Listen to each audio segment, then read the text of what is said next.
Hello everybody and welcome to another season of the Frenzy Extra. I'm Andy Lacombe. Our debut edition this season comes to you from Hal Lane Field, where the Wachusett Mountaineers are gearing up for Algonquin in a rivalry game coming up this Friday. More on that one in just a little bit. We start though in the Valley. Blackstone Valley Tech is 2-0. The Fighting Beavers went to the Vogue State Championship game last year. They lost guys to graduation, have rebuilt once again, and they're gearing up for a big division opponent in Leicester this week.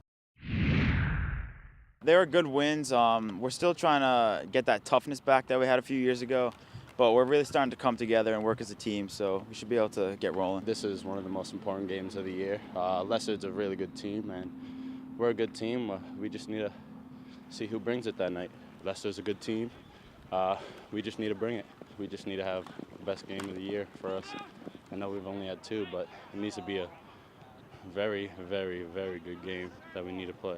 Once we work together, I mean, we're virtually unstoppable because we have a lot of talent, and if everyone comes together, we should be able to get the dub. Not far from Valley Tech, we find the Northbridge Rams, who maybe unsurprisingly are 2-0 once again to start the year. The Rams just reload year in and year out. There are new faces on this roster, and they are getting ready for a team that went into the state playoffs a year ago, Nipmuc. It will be a big one for Ken LaChapelle's team.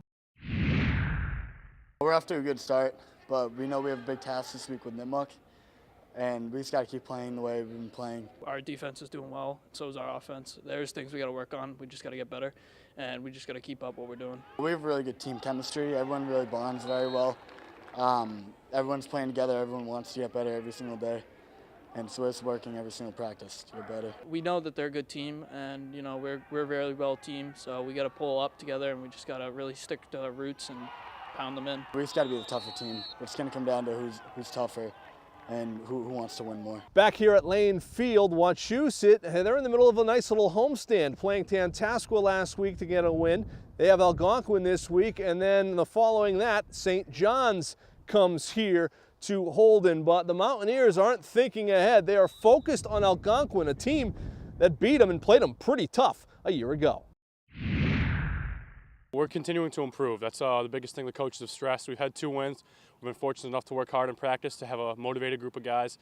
But Coach always says good teams get better from week 1 to week 2. Great teams get better from week 2 to week 3. So we're continuing to improve. So there's no letting up now that we've got 2 wins. We're going to keep improving because we need to. Obviously, we're happy with our record, Andy, but we've got a tremendous amount of things to work on. I think a sign of a good team is somebody who improves from week 1 to week 2. I thought we did that, but we've got a tremendous amount of work to do between now and Friday night. The next most important game is Algonquin, and that's where our focus is, and that's where our focus has to be.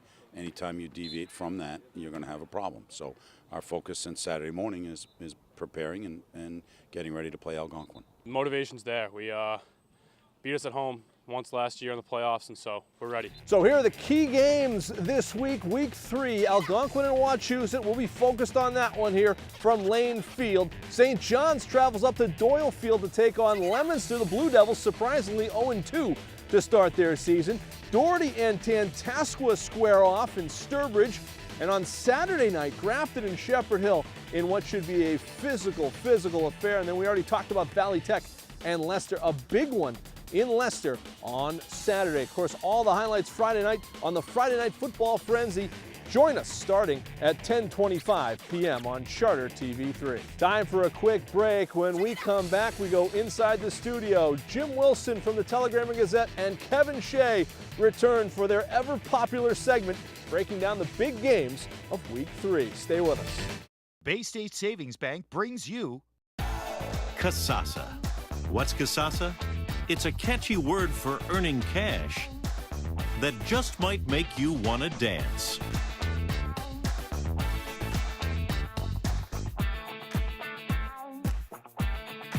Get paid for doing simple things you do anyway. That's free Kasasa checking. Ask for Kasasa by name at Bay State Savings Bank, proud sponsor of the Friday Night Football Frenzy. Coming up this week on the Friday Night Football Frenzy. Whoa, Nelly, it's a big one in Leominster as the Blue Devils host St. John's. The Algonquin Tomahawks go on the road to visit the rivals Wachusett Mountaineers. Assabet looks to go 3-0 as the Aztecs visit Millbury. And Doherty heads to the reservation to take on Tantasqua. The Frenzy on Charter TV3. The Frenzy is presented by Bay State Savings Bank, the law offices of Joseph J. Cariglia, Worcester State University, and Unibank. Welcome back, everyone. Kevin Shea with Jim Wilson, the sports editor for the Telegram and Gazette. Willie, we are back. 2 weeks into the high school season. Frenzy Extra's back. Willie and I are back to talk without about my these iPod, teams. but we did Oklahoma drills beforehand. So that's right. Let's get all pumped up. We did some karaokes. We did Oklahoma drills. 3-point, 2-point waves, and 4-point waves. Ran some bear crawls. It was great. Exactly.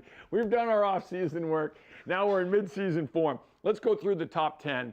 And start with the top team in Central Mass right now, St. John's. Far and away. Yeah, and that's what I think too. Go ahead with your thoughts on I them think, first. St. John's, are they ready to go on a no doubt tour? Not quite, but they're still very loaded. I think we've been talking about Peter Oliver for 3 years now. He's shown he's ready to handle the backfield load. He can catch the ball, he can run the ball. He's super fast, runs like a 2.40. He's insane. I mean, I think Steven Bushaglia is a great quarterback. He's in the long lines of what everybody they've had. He can run the offense. The defense is stone cold. I mean, I think they've only given they played some great teams in Cathedral and Catholic Memorial. Yeah. They've shown. I mean, everybody told me that Springfield Cathedral game will be a test for them. Right. Or Springfield Central rather. They blew them out. Yeah, they did. So I think it's incredible because you mentioned it's two teams out of the area with Catholic Memorial and Springfield Central. Crushed both of them. And one of the things I look at with Steve Biceglia is completion percentage. He's 27 of 39. He just doesn't miss on his passes. He's got a wealth of guys to throw to. He's got Zach Padoni, Coleman Drugach. They haven't even really used a ton of Hunter Gorgas yet. No. So you have basically your Rob Gronkowski just waiting in the wings.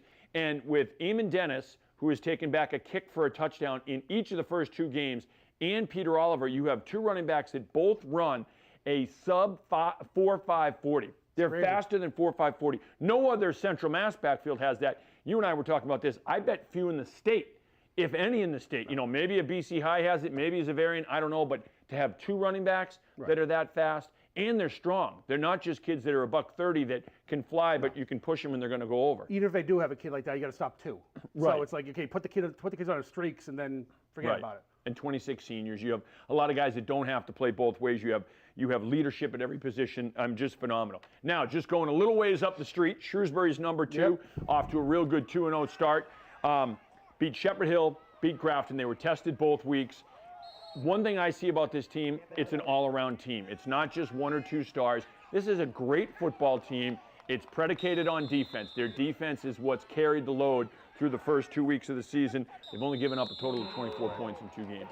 Exactly. We talked about earlier how the great Shrewsbury teams in the past, when they're Terry Wallace and those guys, they have a guy like Jawad Yateem throwing the ball, pocket passer. He likes to, he can see his roots happen. He can correct. Drew Campanelli can do all that stuff, but he can also run. He gives him an extra weapon, which is perfect for John Aloisi's offense because he can make a decision. If the guy's not there in first read or he drops down, he checks down to a receiver, not there, see you later, he's gone. Right. He's rushed for 127 yards already. Yeah. So I mean that's pretty impressive with the schedule they've played to put up those kind of numbers. Right. And they've, like you said, they've shown they can win these tough games. They came back to beat Grafton. They beat a very good Shepherd Hill team who should be ranked higher in the poll. Yes, and completely I think so. that's a good testament. They're winning these games. Last year they had made a statement of being a streaky team. Right. They'd win 2, they'd drop 3, they'd win a couple more. They get hot at the right time. Next thing you know, they're playing at Gillette.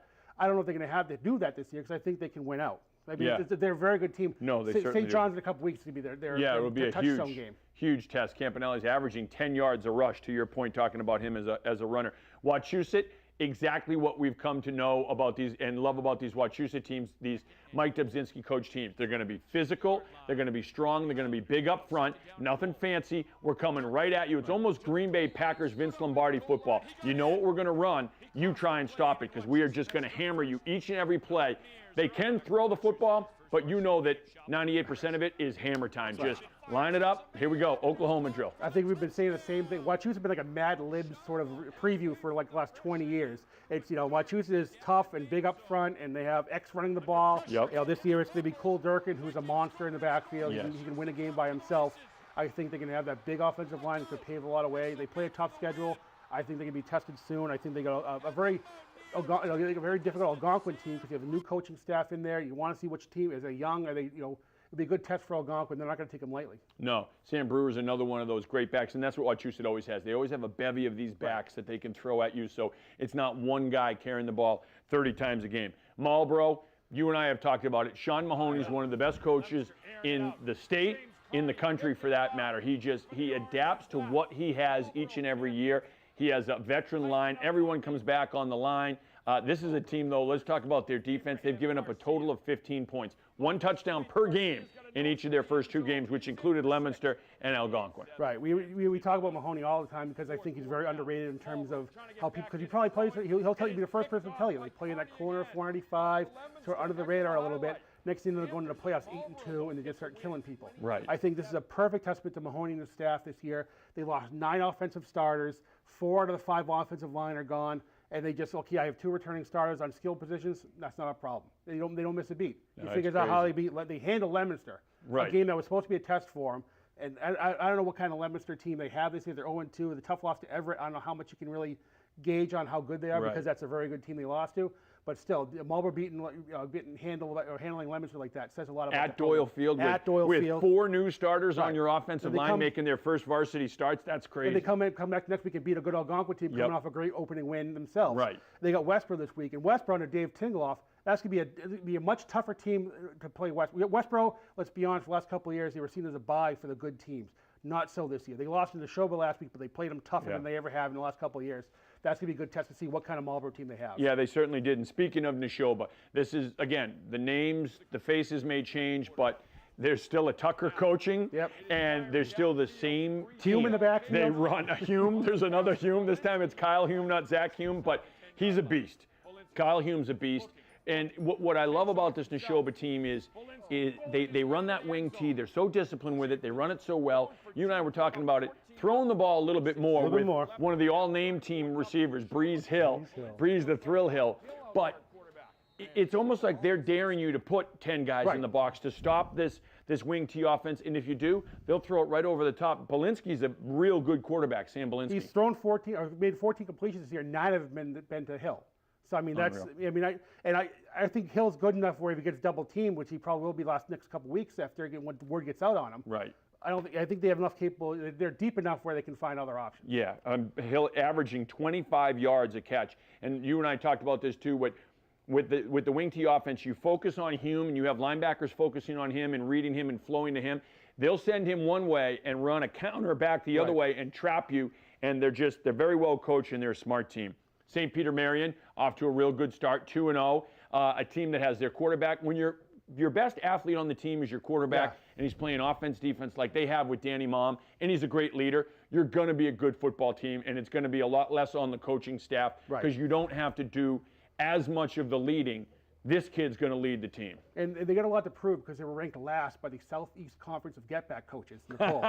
So I'm sure Justin had that right on the wall for the training. You know what? You're right. He definitely had that. Couple asterisks. Yeah, just look at what these guys are saying about you. I think, and they come, like you said, Matt Dunphy, he's going to give a lot of teams headaches. He's going to be a game plan problem. I think he said, Maul on both sides of the ball, you got to worry about him. Oh, I mean, other teams are coming out, and he's the first guy to look at where is he, what's he going to do. Yep. Can you spy him? What can you do? Because he's going to give a lot of teams headaches. Oh, and he's accurate. Same thing. 16 of 24 passing, 275 yards, 4 touchdowns. Owen Leary, his father is a coach there too, Sean Leary. Right. Owen's a great player, and that's just a football family. Sean's dad was a legendary coach. Now, they have Concord Carlisle coming up this week. Now, I would hope that Sean Leary is going to give the speech because he grew up in Acton. That was the #1 hated rival of Acton. Sean wanted to beat. It was Concord, then Maynard. But Concord was #1. His dad hated Concord. Anyone that put on the blue and gold hated Concord. So I hope Sean Leary is giving the speech this week for St. Peter's against Concord, rather coming not off a great win Concord. against Uxbridge. Yeah. I mean, they were down 17 in the third quarter. And that's really great because we talked earlier about Justin McKay coming in for Tom Henriksen, a coaching change in the offseason. That win early says a lot about how Justin and his staff has really set the tone for that team because they had the statement, they were down, they could have packed it in. Young team, Uxbridge would be very good this year. Yep. And they came back to, when chips were down, they came back to get the win. Now you look at Grafton, over 80 kids in the program. Chris McMahon's done a great job with that program too. And they've opened eyes. They played Shrewsbury tough, right down, eye to eye, play for play. I think they come out of that game with a lot of confidence. Oh, yeah. Now, this is a guy, too, we've talked about teams replacing lines. His entire O-line comes back, and that's a big, big factor in this for this Grafton team. Farah coming back at running back and your whole O-line, and your quarterback comes back, Matt Holbrook, as well. Exactly, and everything they want to do on offense doesn't change at all. I mean, they have the people, they know the system, they know what the coaches know what they can do, they know who to call on in certain key play moments. Farah's been 250 yards, 28 carries. He's been a workhorse for him. I think he's going to be a guy to watch the rest of the year. I think like I said, that loss to Shrewsbury isn't a big deal. It's a blip in the radar. In fact, they can probably get better from that because they know they can go in there and play with those teams. They're not going to see anybody as good as Shrewsbury on their schedule this year, probably. No, they definitely won't. And credit for them for playing them. I like when teams play up, and that's what Chris McMahon said. We want to challenge ourselves. If we want to be seen as one of the best teams in Central Mass, we have to play the big boys. Well, they played the big boys and got a lot of respect for playing them. I love it. Northbridge. Aiden Fair, are we seeing the next in a long line of Northbridge quarterbacks that can just tear it up, throwing the football, running the football? Just go to the collection of water boys and say, okay, it's your turn. Yep. Pick a number and just go. We graduated. 90% of our offense. Don't worry about it. We got a sophomore kid. He's going to be fine. Zach Roberts. So he doesn't have to do the workload. Zach Roberts there. He can take his leading team in rushing. I think he once has 200 yards rushing, 160 or so. Yep. So Aiden's not. It's not like Kenny's going to the agency, but you got to win this for us. Right. He has some help. And once again, if you're playing Ken LaChapelle's team each and every week, your scout team is running every trick play you can. But on Friday night, when Northbridge runs them, they work. Right. It's a tribute to Coach LaChapelle. He knows when to call the plays, and he knows how to draw the other team in. Because all week long, those scout teams are running the double reverse pass. They're running the skip pass.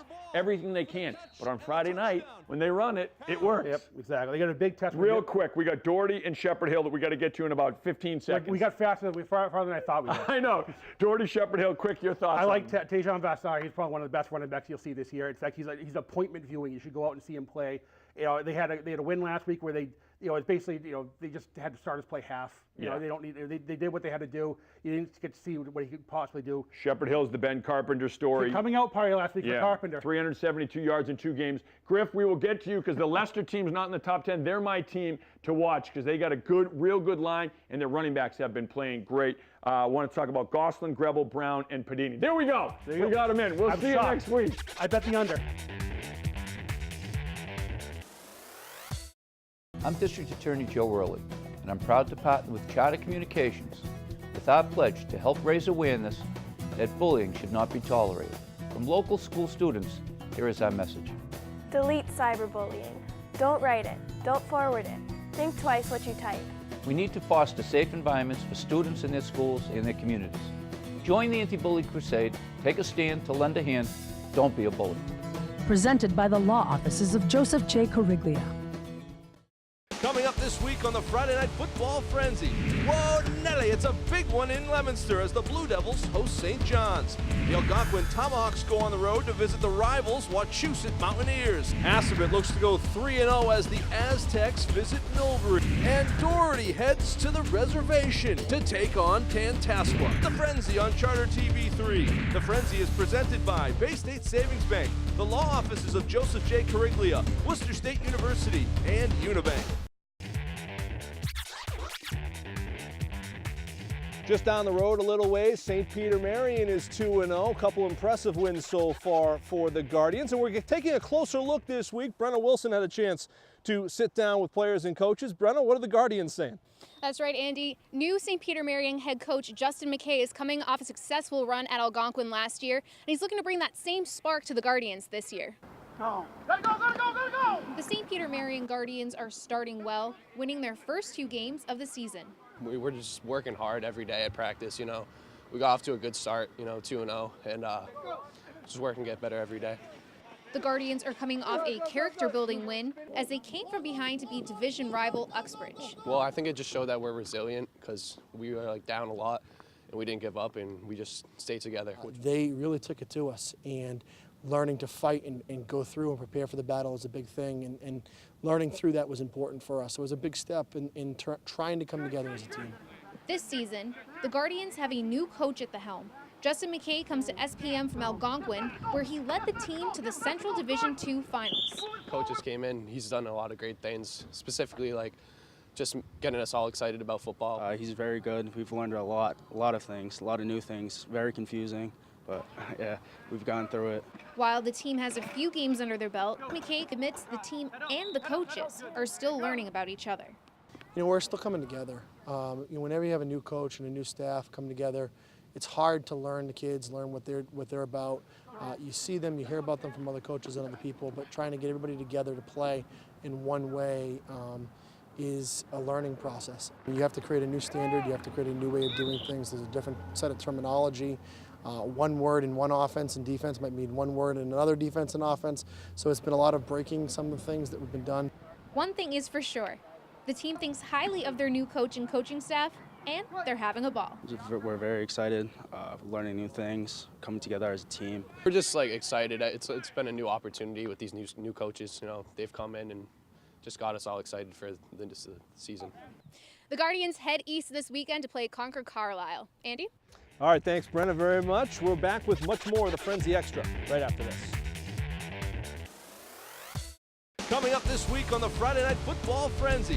Whoa, Nelly, it's a big one in Leominster as the Blue Devils host St. John's. The Algonquin Tomahawks go on the road to visit the rivals Wachusett Mountaineers. Assabet looks to go 3-0 as the Aztecs visit Milbury. And Doherty heads to the reservation to take on Tantascwa. The Frenzy on Charter TV3. The Frenzy is presented by Bay State Savings Bank, the law offices of Joseph J. Cariglia, Worcester State University, and Unibank.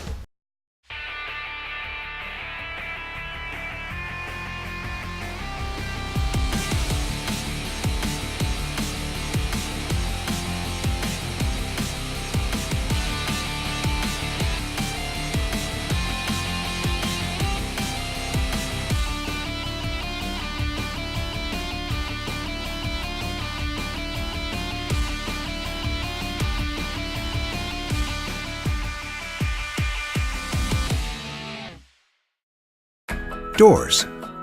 Every door is different. Every door, unique. And each one tells a story. Open a door at Unibank and you'll find a unique place. A bank where we listen to you and find answers. All to help you write your unique success story. Welcome to the new Unibank. Please, after you.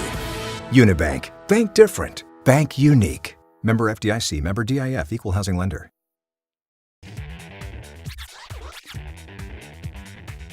Welcome back to the college game now. Holy Cross is now the 25th ranked team in the nation after an upset win over UNH that you saw right here on Charter TV 3. But there's no rest on the laurels right now for Holy Cross. They're getting set for Dartmouth, a team that beat them last year, and Holy Cross will be ready. Tom Gilmore's got his troops fired up for an Ivy League opponent. A great win for our program, a great win for our players and staff. We've had a really good feeling at the start of this season, preseason, first couple of games, as far as our work ethic and energy, the way we've been playing with a lot of tenacity. But early in the season, you really don't know for sure what kind of team you really have until you get some big games under your belt, and playing the number 9 team in the country is a big game. So to be able to win the game in the fashion that we did, really, is really going to put a lot of confidence in our players and hopefully set the table for us being able to build upon that in the weeks moving forward. They've only played one official game. It was against Stetson. It was down in Florida.